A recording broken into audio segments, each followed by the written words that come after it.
Sabatina de Ilan Goldfein, indicado para presidir Banco Central, fica para a semana que vem.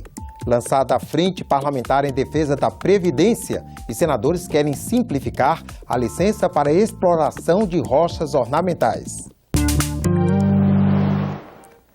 Boa tarde. A Comissão de Assuntos Econômicos vai sabatinar o economista Ilan Goldfein, indicado para a presidência do Banco Central, na próxima terça-feira.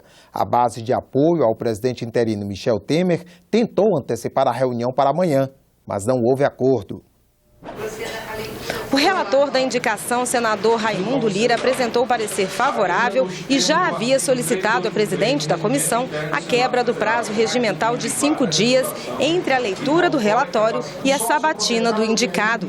O objetivo era agilizar a posse de Ilan Goldfein e permitir que já comandasse a reunião do Comitê de Política Monetária, marcada para terça-feira. Eu fiz porque recebi uma informação do assessor do Dr. Tombini, do ministro Tombini, ele informando que gostaria que isso acontecesse porque ele não se sentia confortável em participar da reunião de presidir a reunião do Copom no próximo dia 7. Mas não houve consenso. O senador Lindbergh Farias argumentou que a matéria precisa ser discutida porque há conflito de interesses entre a atual função do economista em um grande banco privado e as atribuições de presidente do Banco Central. Um representante do maior banco privado nacional está sendo indicado para presidir o Banco Central, órgão responsável por fiscalizar todo o sistema financeiro nacional. Além de fiscalizar a instituição que representa, o senhor Ilan Goldfein terá acesso a informações sigilosas e sensíveis de todas as instituições financeiras que são concorrentes do banco que ele representa. Houve ainda divergência sobre a interpretação do regimento interno quanto ao prazo de 5 dias entre a leitura do relatório e a sabatina. O atual presidente do Banco Central, no dia 7 de 10 de 2010, foi lido, foi sabatinado e foi votado no plenário no mesmo dia. Se o senador me escutasse, ele ia saber que esse artigo do regimento é de 2013. O artigo 2º que foi modificado, ele só modificou o prazo, mas a referência do dia, o que vai mensurar ou o que vai delimitar cronologicamente a data, é exatamente a leitura no plenário do Senado Federal. O artigo 383, inciso 2, se refere à tramitação da matéria na Comissão de Assuntos Econômicos. E é muito clara, são 5 dias, não menos do que 5 dias. Nós não podemos alterar o regimento interno da Casa, não é uma resolução da CAI. Se em outro momento, em outra circunstância, em outra situação, teve sabatina, votação na comissão, votação no plenário, é porque havia acordo entre todos para que assim ocorresse. Quando não há acordo de um senador, quando não há acordo a partir de um senador, não há alternativa que não seja a letra do regimento. Eu recordo a decisão das excelências, vou pedir que essa matéria seja avaliada amanhã na Comissão de Constituição e Justiça, em caráter de urgência urgentíssima, com todos os partidos aqui assinando sobre essa matéria, para nós podermos fazer a votação na próxima quarta-feira, no máximo quinta-feira. Agradeço. A audiência pública para discutir responsabilidades pelo não cumprimento do prazo de fechamento de lixões e regras mais simples para a exploração de rochas ornamentais. Propostas aprovadas hoje pela Comissão de Meio Ambiente. As rochas ornamentais são utilizadas na decoração como material de construção ou matéria-prima de esculturas. É o caso do mármore, do granito e da ardósia, por exemplo. O Brasil é um dos maiores produtores mundiais dessas rochas. Com 1.500 pedreiras em atividade, o setor gera 120 mil empregos diretos e 360 mil indiretos. 10 milhões de toneladas foram produzidas em 2014, boa parte exportada, gerando uma receita de mais de $1 bilhão para o país.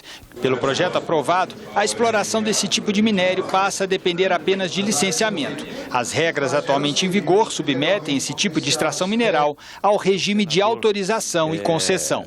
Esse regime não é adequado para rochas ornamentais. Um setor muito sujeito ao modismo do mercado consumidor. Existem casos de concessões, no caso de rocha ornamental, que demoram até 20 anos. O que nós estamos tentando aqui é dar ao segmento de rochas ornamentais o mesmo tipo de tratamento que outros segmentos minerais têm, que são os agregados, que são também utilizados pela construção civil.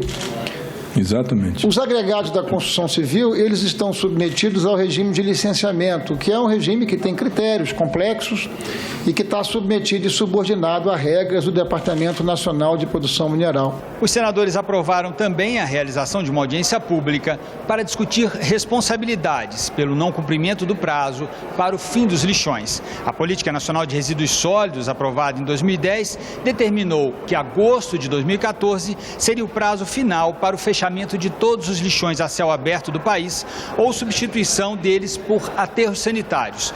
Dados da Associação Brasileira de Empresas de Limpeza Pública apontam que hoje 1.558 municípios do país ainda descartam seus resíduos em lixões a céu aberto.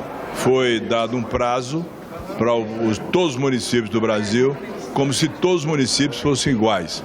E nem todos são iguais, nem todos têm as condições de fazer os investimentos necessários para os aterros sanitários, para controlar essa questão do lixo, que é uma questão muito grave no Brasil. Tanto a audiência pública, dia 2 de agosto, é exatamente para rediscutir prazos e encontrar uma saída para que os municípios possam cumprir essa legislação que já foi alterada por falta de condições do município de menor porte, de pouca arrecadação, de pequena arrecadação, como no estado da Bahia e outros estados do Brasil, de terem a condição de cumprir essa legislação e fazer os aterros sanitários. Tem que encontrar algum recurso para que isso possa ser feito.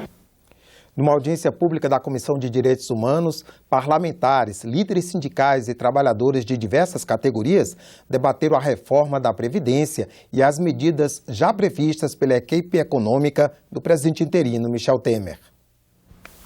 No lançamento da Frente Parlamentar em Defesa da Previdência, senadores e deputados cobraram a recriação do Ministério e protestaram contra a desvinculação das receitas da União e a implantação da idade mínima de 65 anos para a aposentadoria de homens e mulheres.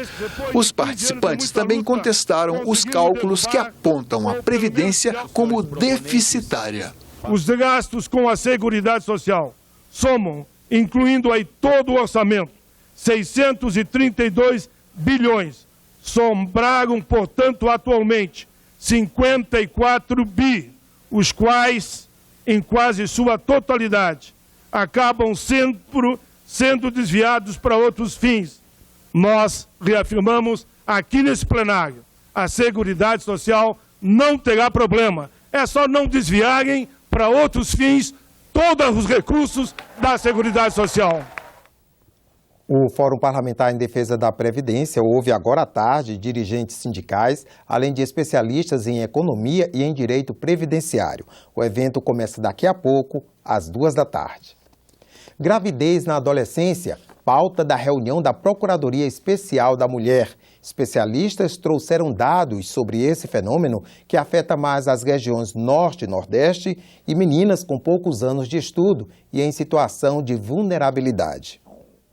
Aqui é o documento base da política de saúde das mulheres e ela traz no seu conteúdo uma forte discussão das desigualdades de gênero, das desigualdades nas condições de vida, nas relações entre homens e mulheres e os problemas associados à sexualidade e à reprodução. A média de estudos dessas mães adolescentes em 2014 era de 7,7 anos e somente 20% ainda estavam estudando. Quase 60% não estudavam e não trabalhavam na semana de referência e mais de 90% delas cuidavam de afazeres domésticos por uma média de 27 horas semanais. Este debate não está dissociado de um grande debate que a sociedade está fazendo diante do estupro coletivo que ocorreu no Rio de Janeiro. Se a gente imaginar os desafios e a violência que sucedeu à primeira violência do estupro, a violência da interpretação, a violência do acesso às políticas de proteção, nós estamos vendo que é a não realização do que está sendo debatido aqui, que está sendo debatido na sociedade e denunciado. Outras notícias na nossa página na internet, senado.leg.br/TV. Você assiste em instantes a sessão plenária desta terça-feira. Obrigado pela companhia e continue com a nossa programação.